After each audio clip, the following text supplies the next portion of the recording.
Bismillah wa salatu wa salam ala Rasulillah. Amma ba'd, seguimos con la bendición de Allah Azza wa Jal, con lo que nos queda de ese libro que trata de la unicidad y de los tres principios. Nos hemos parado en un versículo coránico del capítulo 2, versículo 22, donde Allah Azza wa Jal dice: Él hizo de la tierra un lugar habitable para vosotros, y del cielo un techo. Hizo descender la lluvia del cielo, con la que hace brotar frutos para vuestro sustento. No atribuyáis, pues, copartícipes a Allah, siendo que sabéis que Él es el único creador. En este versículo vemos que Allah Azza wa Jal nos hizo herederos en esta tierra. Y en esa herencia nos puso todo lo que tiene que ver con las comodidades. Porque ha dejado en esa tierra agua, aire, fuego, todos los elementos naturales. Una temperatura ambiente también perfecta para poder vivir y adorarle. Un lugar habitable. Y del cielo, un techo. Y además de eso, hizo descender la lluvia del cielo. Una lluvia que es una bendición en todas partes, porque revivifica todo lo que tiene que ver con la sequía y hace brotar la flora y la vegetación.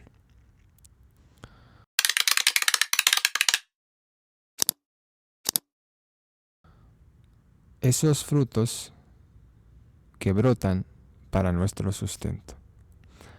Todas esas cosas son unas bendiciones, unas mercedes que Dios nos otorga y que nos hacen recordar que son pruebas de la existencia de Él. Es muy importante recordar el hecho de que la existencia de Allah Azza wa Jal siempre se manifiesta a través de sus creaciones y de sus bendiciones. Y por lo mismo, dice en el resto del versículo que no tenemos que atribuir copartícipes a Allah. ¿Por qué? Porque es el único creador. Es decir, es muy injusto, o la mayor de las injusticias, el hecho de adorar a otro que no te esté dando pero absolutamente nada. Nosotros tenemos que adorar al que nos da absolutamente todo. Ibn Kathir, rahimahullah ta'ala, es uno de los mayores exegetas, es decir, interpretadores del Corán. Entendemos que nosotros la palabra de Dios la tenemos que interpretar no según nuestros propios gustos o nuestro propio intelecto, sino la tenemos que interpretar tal como la interpretaron los compañeros del profeta Muhammad sallallahu alaihi wasallam. Y este sabio, Ibn Kathir, rahimahullah, él lo que ha hecho es recaudar un máximo de dichos de esos sahaba o compañeros del profeta Muhammad sallallahu alaihi wasallam en un libro que se llama Tafsir Ibn Kathir, es decir, la interpretación coránica de Ibn Kathir rahimahullah, que Allah tenga misericordia de él. Entonces dijo: el creador de todo existente es quien realmente merece ser adorado, y así tiene que ser, porque es quien nos ha otorgado y regalado todo lo que tenemos. Por lo tanto, sería injusto adorar a otro que no sea Él y que no nos haya dado nada de nada. Entre las distintas formas de adoración que Allah ha ordenado se encuentran el Islam. lo que vamos a citar ahora son las diferentes categorías del Islam. El Islam como tal, la mayoría de la gente sabe que es una religión, ¿no? Un modo de vida, mejor dicho.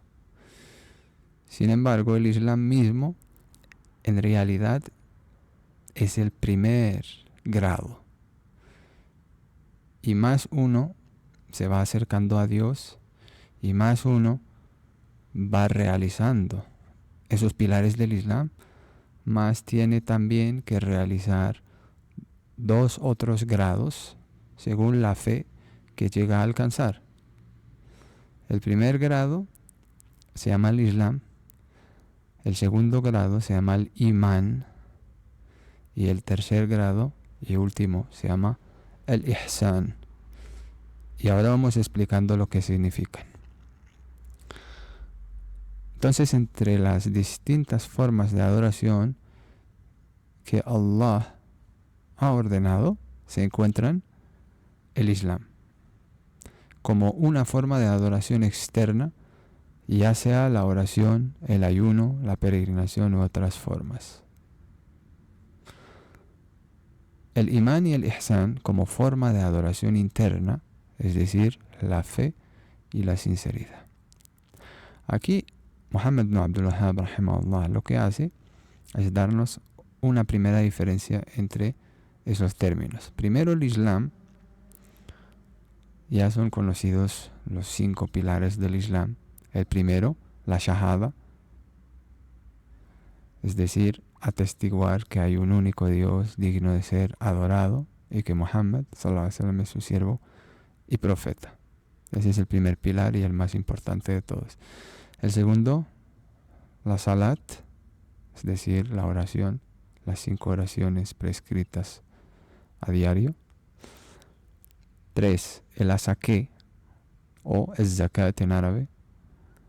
Eso es el hecho de tener 85 gramos de oros en dinero y que estén en la cuenta bancaria, por ejemplo, durante más de un año sin tocarlos, y por lo tanto sacar el 2,5 de ese dinero y dárselo a un pobre musulmán.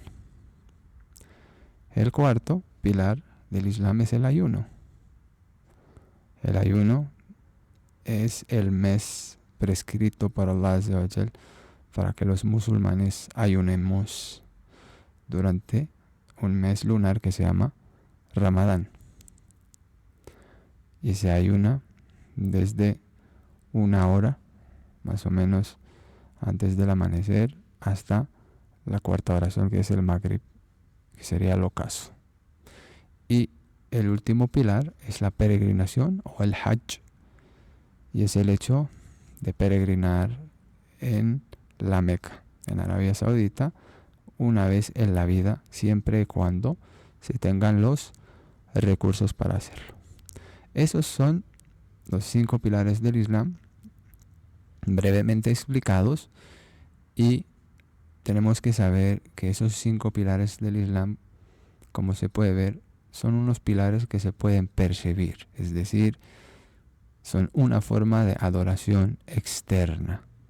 Por ejemplo, uno cuando está orando, nosotros lo podemos ver, que está orando. Uno cuando está haciendo la peregrinación, igualmente, se puede ver que está haciendo la peregrinación. Sin embargo, el Imán y el Ihsan, aquí la fe, en el caso del Imán, el significado, ¿no? Y el Ihsan, que vamos a explicar más adelante, esas 2 adoraciones son internas, es decir, son del corazón, no se pueden percibir. Hablando de esos pilares de la fe, por ejemplo, podemos citar que el primero es la fe en Dios, en Allah Azza wa Jal. Y tener fe en Allah Azza wa Jal, eso significa que uno no lo va a poder ver, es decir, no podemos saber el corazón o lo que hay en el corazón de las personas. La fe que encierran los corazones. Solo Allah Azza wa Jal puede saber eso. Por eso el imán o la fe en Dios es una adoración interna que solo la persona y Dios pueden percibir y saber de eso. Por lo tanto, tenemos el primer pilar, que es creer en Allah Azza wa Jal. El segundo pilar es creer en los ángeles, en todos los ángeles citados por Dios por sus nombres y los no citados por Dios por sus nombres, inclusive el más importante de ellos, que es el ángel Gabriel. El tercero, la fe en los libros sagrados, creer en todos los libros sagrados, los citados por Dios y los no citados por sus nombres, inclusive el Corán, que es la última palabra revelada por Allah Azza wa Jal. El cuarto, creer en los profetas y sus mensajeros, todos los citados por sus nombres y los no citados por sus nombres en el Corán y en la Sunna del profeta sallallahu alaihi wasallam, y creer en ello de manera detallada o genérica, dependiendo del profeta, inclusive el profeta Muhammad sallallahu alaihi wasallam. El quinto pilar de la fe sería creer en el día del juicio, que un día, después de que nos hayamos muerto, tengamos que rendir cuentas a solas ante Allah Azza wa Jal para que nos retribuya, si bien con el paraíso y si mal con el infierno. Y el último pilar de la fe es creer en el destino. El destino, que es el hecho de tener fe, de que todo lo que nos pasa Dios ya lo había escrito de antemano 50.000 años antes de la creación del universo. Por lo tanto, esos son los 6 pilares de la fe, y como ven, todos ellos es un trabajo del corazón. Por eso es una adoración interna. También la súplica, el temor, la esperanza, encomendarse a Allah, el anhelo, la humildad, el arrepentimiento, el pedido de ayuda de Allah, el refugio y socorro en Allah, el sacrificio de animales, las promesas y otras, todas son formas de adoración ordenadas por Allah y que deben de ser realizadas única y exclusivamente para Él. Es decir, son adoraciones internas y se tienen que dedicar única y exclusivamente a Dios. Y el resto del libro, de hecho, va a ser una serie de explicación sobre todo lo que acabamos de citar, todas esas adoraciones que ahora estamos citando someramente, y más adelante en el libro vamos explicando de manera más pormenorizada todo lo que tiene que ver con estas adoraciones. Después de haberlas citado, el autor, rahimahullah, utiliza la prueba y la evidencia como siempre. Allah dice, por cierto, que en las mezquitas solo se adora a Allah, así que no invoquéis a nada ni a nadie junto con Allah. Nuestra meta es solo adorar a Dios, al Creador, y entre ellas todas esas cosas que acaba de citar el autor, rahimahullah, las tenemos que dedicar única y exclusivamente a Dios, ya que todas las cosas que no son dirigidas a Dios y que sean adoraciones, claro, es considerado un acto de idolatría y de incredulidad, y por lo tanto eso significaría lo que se llama en árabe shirk, o idolatría o incredulidad. Por eso,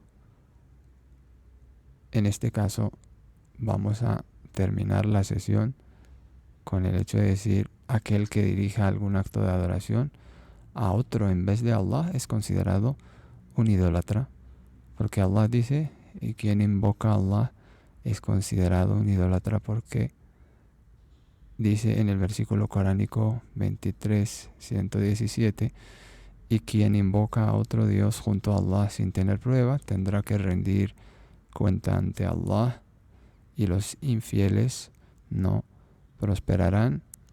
Y subhanakallahumma bihamdik, ashhadu an la ilaha illa ant, astaghfiruka wa atubu ilayk.